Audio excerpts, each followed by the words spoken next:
Friends, இன்றைக்கி நம்ம பார்க்க போகிறது அருமையான ஸ்வீட் ரெசிபி உட்காரை செய்முறை. ஒரு கப் பாசிப்பருப்பு எடுத்து கடாயில் சேர்த்து பொன்னிறமாக வறுத்து எடுத்துக்கலாம்.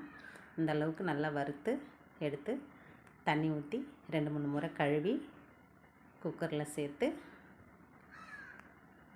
அந்த கப்பில் 1 கப் அளவு பாசிப்பருப்பு எடுத்துடணும். அதிலே 2 கப்பு தண்ணி சேர்த்துக்கலாம். பருப்பு வெந்து வர்றதுக்கு கரெக்டாக இருக்கும்.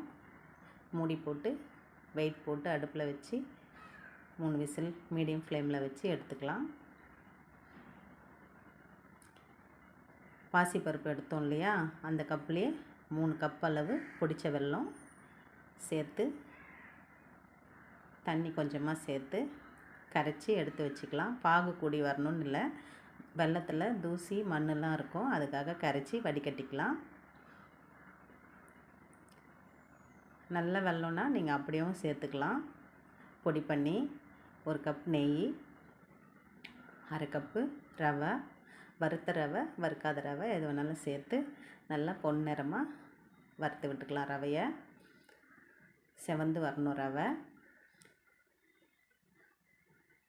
அரை முடி தேங்காய் கொரகொரப்பாக அரைச்சி வச்சுருந்தேன், அதையும் சேர்த்து நல்லா பொன்னிறமாக வறுத்து விட்டுக்கலாம். பாசிப்பருப்பு நல்லா வெந்து வந்திருக்கு பாருங்கள், இந்த அளவுக்கு இருக்கணும். பாசிப்பருப்பை சேர்த்து நல்லா கலந்து விட்டுக்கலாம். கலந்து விட்டு வெல்லம் கரைச்சி வடிகட்டி வச்சுருக்கேன், அதை சேர்த்து நல்லா கட்டிப்படாமல் கலந்து விட்டுக்கலாம். நீங்களும் செஞ்சு பாருங்கள் ஃப்ரெண்ட்ஸ், அருமையான டேஸ்ட்டாக இருக்கும். சின்னவங்கலேருந்து பெரியவங்க வரைக்கும் கேட்டு வாங்கி சாப்பிடுவாங்க, அந்த அளவுக்கு டேஸ்ட்டு அருமையாக இருக்கும். 1 ஸ்பூன் ஏலக்காய் பொடி சேர்த்து நல்லா கலந்து விட்டுக்கலாம். இப்போ பார்க்க தண்ணி மாதிரி இருக்குது. கொதிக்க கொதிக்க நல்லா சுருண்டு வந்துடும். தண்ணி கரெக்டான அளவு வந்துடும். ஸ்வீட்டு 1 குழிக்கரண்டி நெய் சேர்த்து 10 முந்திரி சேர்த்து நல்லா பொன்னிறமாக வறுத்து அதையும் சேர்த்துக்கலாம். உங்களுக்கு ஃபுல்லாகவே நெய் வேண்டான்னா பாதி நெய் சேர்த்துக்கிட்டு பாதி சன்ஃப்ளவர் ஆயில் சேர்த்துக்கலாம்.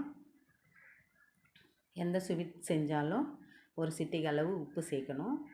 1 சிட்டிகை உப்பு சேர்த்து நல்லா கலந்து விட்டுக்கலாம். அருமையான உட்காரை ரெடி ஆகிடுச்சு. நீங்களும் ட்ரை பண்ணி பாருங்கள் ஃப்ரெண்ட்ஸ். இப்போ தான் நம்ம சேனலை பார்க்குறீங்கன்னா லைக் பண்ணுங்கள், ஷேர் பண்ணுங்கள், சப்ஸ்கிரைப் பண்ணுங்கள், பெல் ஐக்கானை கிளிக் பண்ணுங்கள். எவ்வளோ அருமையாக வந்திருக்கு பாருங்கள் ஸ்வீட்.